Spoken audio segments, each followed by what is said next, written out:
Hey everyone, welcome back to the channel. If you enjoy learning about innovative boats and yachts, make sure to hit that like button and subscribe for more videos like this. Today, we are looking at a yacht that doesn't quite fit the usual mold. This is the LEEN 72, and yeah, it looks a bit different. It's not a catamaran, but a power trimaran, but that's what makes it so interesting.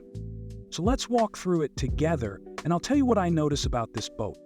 The first thing that hit me is how long and narrow the whole profile looks. The hull is super sleek. It kind of reminds me of a futuristic research vessel more than a yacht. That's probably because the LEEN 72 is built for range and efficiency first, and it's really optimized for long-distance cruising.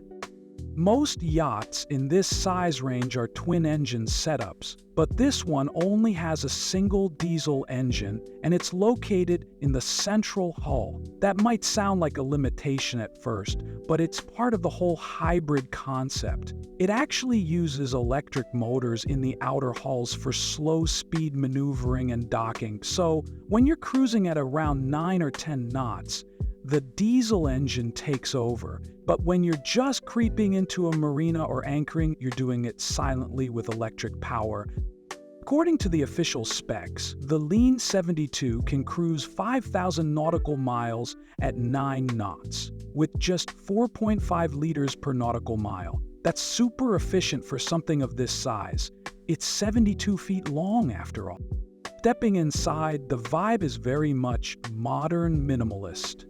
It's not flashy. The main salon has this open, airy feel to it with huge windows that wrap around, so you're getting tons of natural light. The materials are simple with a lot of matte finishes and clean lines. There's a galley here that actually feels usable, like something you could cook real meals in while underway. It's open plan, and it blends right into the lounge area, which gives the whole space a nice social feel. Now, one thing that's a little unexpected is where the owner's suite is located. It's actually on the same level as the salon, forward in the main hall. So you've got this full-beam cabin with ocean views on either side, and it's super private. No climbing stairs or going below deck to get to your bedroom. Note, this is on the 3-cabin variant.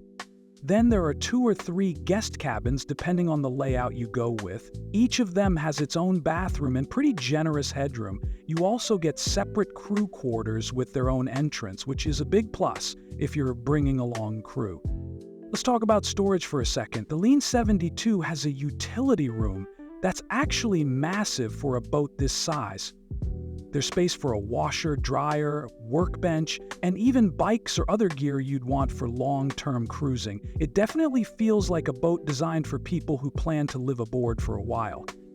There's also a flybridge, which gives you another helm station and a nice view over everything. It's not huge, but it's functional. You've got seating up there, a sun pad, and even room for solar panels. In fact, solar seems to play a decent role in the setup. It's not a fully solar yacht by any means, but it's helping charge the batteries and offset some of the smaller power loads. Speaking of power, the onboard systems run off a lithium battery bank that charges from either the diesel engine, the solar panels, or shore power. So while it's not fully electric, it's definitely a hybrid. And the way it balances that setup makes a lot of sense for long trips. Another thing that stood out, stability. Since it's a trimaran, you get a super stable ride compared to a monohull. It doesn't roll as much in waves, and even at anchor, it feels more planted. That's a big deal if you're prone to seasickness or just prefer a smoother ride. The back deck is where you'll probably spend a lot of time. There's a big open space that can be used for dining or just hanging out. You've also got space for a tender or a small dinghy, and it's pretty easy to launch thanks to the wide swim platform. Overall, the LEEN 72 doesn't really follow the rules of typical yacht design. It's more of a long-distance explorer, disguised as a cruiser. It's not trying to be a floating nightclub. It's more like a modern, self-sufficient floating home. So would I want to own one? I mean, no. I think the main turnoff for me is the look of the vessel. It's awkward at best. Anyway, that's my take on the LEEN 72. Let me know in the comments what you think. Would you go for something like this? Or would you stick with a more traditional setup? Thanks for watching, and I'll catch you in the next one.